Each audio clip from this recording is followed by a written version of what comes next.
আপনার নাম কি আপু? আমার নাম বন্যা। আপনারা বড় হওয়ার যখন বুঝতেন তখন কি গেছিলেন বাবার কাছে কখনো? গেছিলাম 2-3 বার গেছি, কিন্তু বাবা অস্বীকার করে। কি করে? আমাদের চিনি না, বেদের খেয়ে দাও।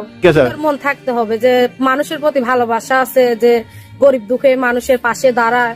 সে বয়স হোক আর সে জোয়ান হোক, যেরকমই হোক, কালো হোক সুন্দর হোক, আমার তাতে কোনো সমস্যা নেই। তার ভালো মন থাকার দরকার। সেরকমই যদি একটা মানুষ পাই তা আমি তারই বিয়ে করবো। এই কথা সাথে তো আপনার সাথে যদি সহযোগিতার হাত বাড়ায়, আপনাকে ভালো লাগে, বিবাহ করতেও চায়, তাহলে তো আপনার সাথে যোগাযোগ করবে। হ্যাঁ, যোগাযোগ করবে। কিভাবে করবে? তার আমার মোবাইল নাম্বার আছে। নাম্বারটা বলা যাবে? হ্যাঁ, বলতে পারবো। বলেন। 0199।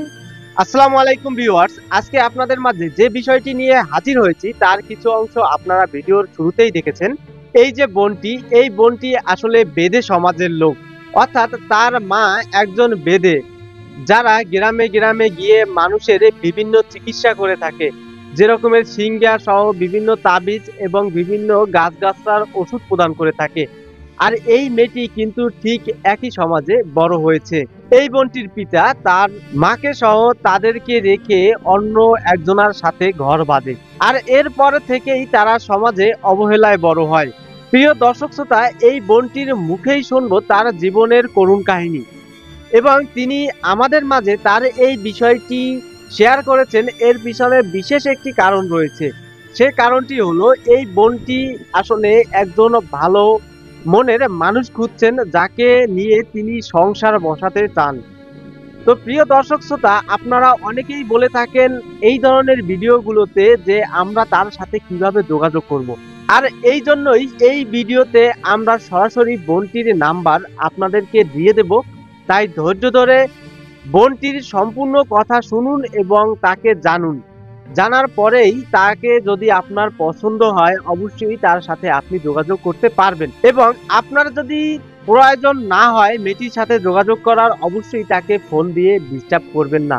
তো চলুন আমরা সরাসরি চলে যাই বোনটির কাছে এবং তার মুখ থেকেই শুনি তার জীবনের গল্প। আসসালামু আলাইকুম। ওয়ালাইকুম আসসালাম। কেমন আছেন? এই তো আলহামদুলিল্লাহ, কোন রকম আছে। কোন রকম আছেন? আচ্ছা, আপনার নাম কি আপু? আমার নাম বন্যা। বন্যা, কি করেন আপনি? এই তো সিঙ্গা টিঙ্গা লাগাই, তাবিজ কবজ দিই, এই আমাদের ব্যবসা যেটা। আপনি বয়স কত? এই তো 18 চলতেছে। বিয়ে শাদী করেছেন? বিয়ের সাথে বলতে কি যে ছোটবেলা থেকে একজনের পছন্দ করতাম, কিন্তু তার সাথে বিয়ে ঠিক ছিল, ছেলে ভালো না দেখা আর হয়নি। আচ্ছা, আপনি বলছেন যে ছোটবেলা থেকে তাকে পছন্দ করতাম, হ্যাঁ, আবার বলছেন যে তার ছেলে ভালো না। ছেলে ভালো না দেখতে আর কি, যে ছোটবেলা থেকে একসাথে খেলাধুলা করতাম, চলতাম ফিরতাম, তখন ভালোই ছিল। তারপর যখন ওরও বাবা মা আমাকে পছন্দ করতো, আমার তো বাবা নাই, মা আছে, আমার মা পছন্দ করতো। তারপরে বলছিল যে দুইজনে ছোটবেলাতে হতো একসাথে চলাফেরা করছো, তোমাদের বিয়ে দিয়ে দিই। তাও হেরোর পছন্দ ছিল, আমার পছন্দ ছিল। তারপরে পাঞ্চিনি করে রাখছিল, করার পর বাজে জায়গা যাইতো, নেশা পানি করে ছেলেটাকে আর কি খারাপ হয়ে গেছে। তারপরে বিয়ে ভাঙা হালাইছে। বাজে জায়গায় বলতে কি করতো? মেয়েদের পিছনে করতো নাকি? হ্যাঁ, মেয়েদের পিছনে যাইতো, নেশা করতো আর কি, ধরেন গাঁজা খাইতো, এগুলা আর কি করতো, সিগারেট খাইতো, এগুলা দেখা তার মধ্যে আবার ইয়াবা নাকি কি জানে ওগুলা খাইতো। পরে ওগুলা খাওয়ার পরে আমার মা দেখে বলছে যে এখনই যদি ছেলে এত ছোট, এত নেশা পানি করে, যদি তার সাথে তোমার বিয়ে দেয় তা তোমার জীবনটা তো নষ্ট হয়ে যাবে না। এই কারণে আমি আর করিনি। এই কারণে কিছু করেন নাই? বিয়ে ভাঙা হালাইছে। বিয়ে ভেঙে দিয়েছেন। আচ্ছা, আপনি এই বিষয়ে বলেন নাই? আপনার সাথে তো ছোটবেলা চলতো, আপনি এই যে নেশা পানি করতো, অন্য জায়গায় দেখতো, আপনি কি কখনো বলতে চেষ্টা করছেন যে আপনি চলাফেরা করছি? তখন তো ছোটই ছিল, তখন তো অতটুকু জ্ঞান ছিল না। আর এখন যেহেতু বড় হয়েছি, আর আমিও তখন দায়িত্ব করছে, আমার বাবা আপনাদের গৃহস্থ, আমার মাকে পালাই দিয়ে আরেকটা বিয়ে করছে। তো আমার মা। বাবা কি গৃহস্থের? হ্যাঁ, আমার আব্বু গৃহস্থ, আপনাদের গৃহস্থ। সে কি আপনার মাকে ছেড়ে আরেকটা বিয়ে করছে? বাবার একটা বিয়ে করছে। আপনি কার সাথে থাকেন? বাবার সাথে না মার সাথে? আমরা দুই বোন, ভাই তো নাই। বোন, বড় বোনের কোন রকম কষ্ট করে বিয়েটা হয়েছে। এখন আমার মাটা আজকে 27 বছর ধরে হার্টের সমস্যা, প্রেশার, তো কোনো গ্রাম করতে পারে না। আমি টুকটাক গ্রাম করি, সে টাকাতে কোন রকম সংসারটা চল। আপনি গ্রাম করেন, লেখাপড়া শেখেন নাই? গৃহস্থের ছেলে, আপনার বাবা তো গৃহস্থের ছিল, সে গৃহস্থের ছেলেরা তো তাদের সন্তানদেরকে লেখাপড়া করার চেষ্টা করে। আপনি দায়িত্ব নিয়ে আমাদের বড় করে নাই। সে তো ছোটবেলায় ফালাই দিয়ে চলে গেছে। আমার বয়স যখন 5 বছর, সে এখনই বাবা ফালাই দিয়ে চলে গেছে। 5 বছর অবস্থা চলে গেছে, আপনি মার কাছে মানুষ হয়েছেন? হ্যাঁ, মার কাছেই মানুষ হয়েছে। বাবার খোঁজ খবর নেন নাই? গেছে খোঁজ খবর নিতে, কিন্তু সে আরেকটা বিয়া করছে। আমার মা যখন গেছে যে আমাদের এইভাবে ফেলে দিয়ে চলে গেলা, তখন মায়েরা অনেক নানা ধরনের অপমান করছে।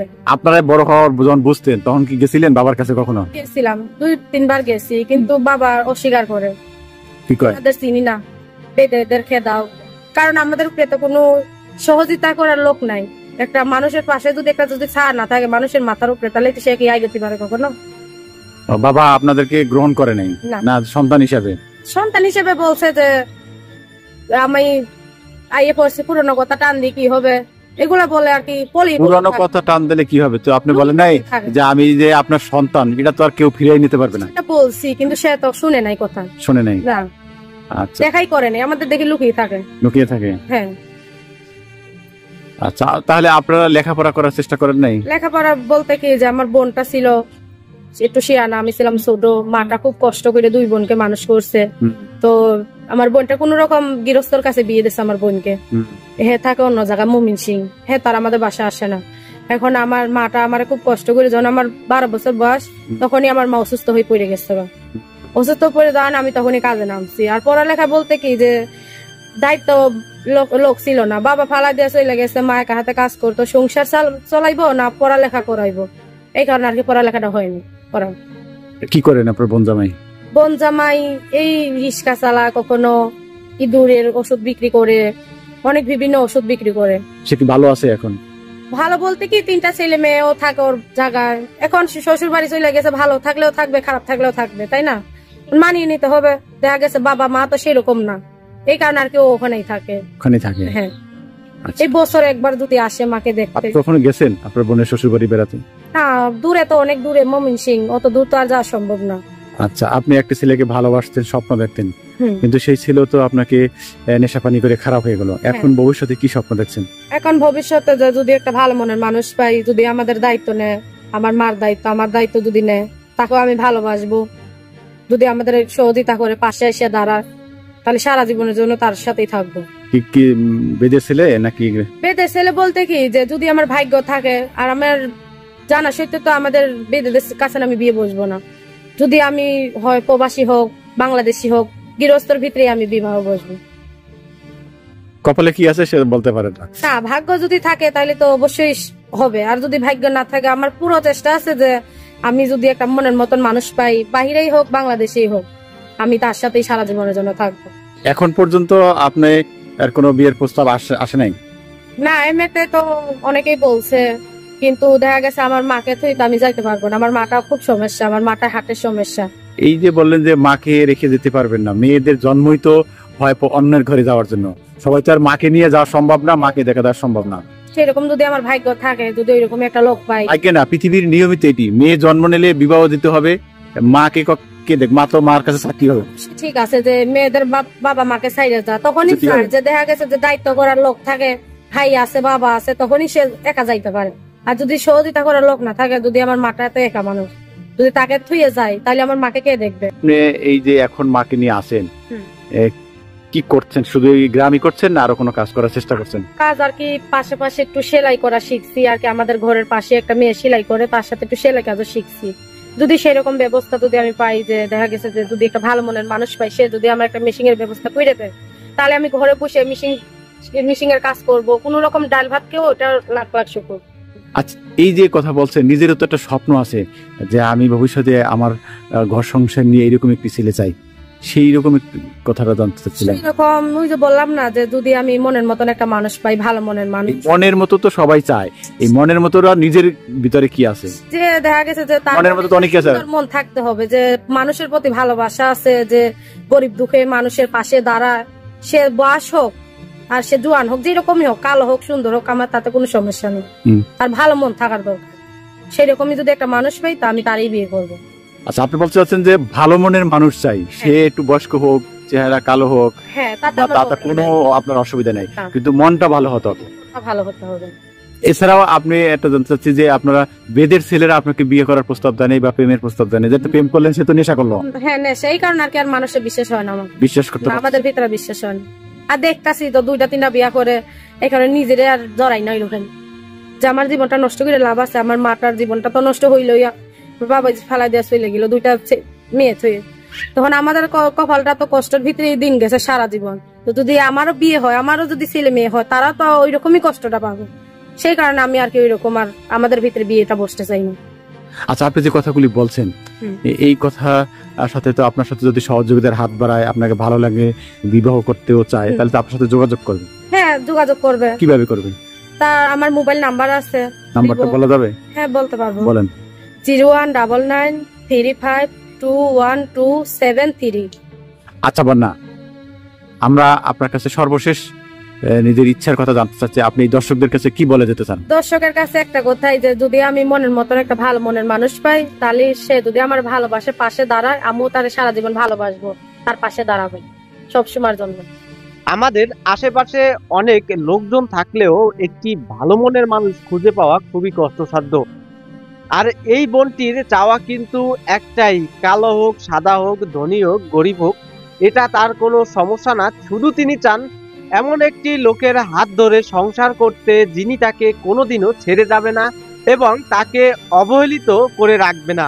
এই বোনটি তার পিতার কাছ থেকে যে ধরনের কষ্ট ভোগ করেছেন, অর্থাৎ তার মা সহ তার পুরো পরিবার যে পরিস্থিতির শিকার হতে বাধ্য হয়েছে, সেই পরিস্থিতির শিকার তিনি সহ ভবিষ্যতে তার যে সন্তান হবে সংসার করার পরে, সেই সন্তানদের যেন অবহেলিত না হয়, তাই তিনি পূর্বেই একজন ভালো মনের মানুষ খুঁজে নেওয়ার দায়িত্ব গ্রহণ করেছেন। এটি কিন্তু খুবই একটি ঊর্ধ্ব চিন্তা ভাবনার এবং ঊর্ধ্ব মানসিকতার ব্যাপার।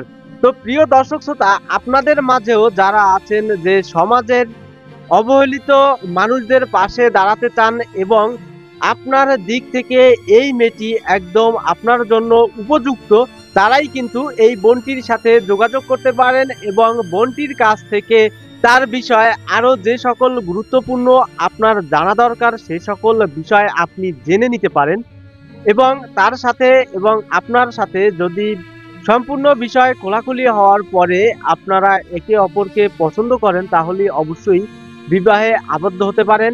এছাড়াও আমাদের সমাজে যে সকল দুষ্ট লোকেরা আছেন, তারা কিন্তু অনেকে আছেন এই ফোন নাম্বার পেয়ে তাকে অযথা বিরক্ত করবেন, তাহলে কিন্তু এই মেয়েটি যে কষ্টে আছে সেটা হয়তো বা আপনি উপলব্ধি করতে পারেননি, যার কারণে আপনার দ্বারা এই কাজটি সম্পন্ন হবে। তাই অবশ্যই সাবধান, এই বোনটি জীবনে অনেক কষ্ট করেছে, তাই ভবিষ্যতে তার যেন আর এ ধরনের পরিশ্রম বা এই ধরনের কষ্ট করতে না হয়, সেজন্য আমাদের সকলের উচিত তার পাশে এসে দাঁড়ানো। অবশ্যই বিষয়টি আপনি বুঝতে পারবেন এবং আপনারা যদি আমাদের এই ভিডিওটি ভালো লাগে অবশ্যই একটি লাইক দিয়ে দিবেন এবং পরবর্তীতে আরো এই ধরনের বেশ কিছু ভিডিও আপনাদের মাঝে আমরা প্রচার করব, তাই চ্যানেলটি অবশ্যই আপনারা সাবস্ক্রাইব করে বেল আইকনটি অন করে রাখবেন। দেখা হবে পরবর্তী ভিডিওতে। আসসালামু আলাইকুম।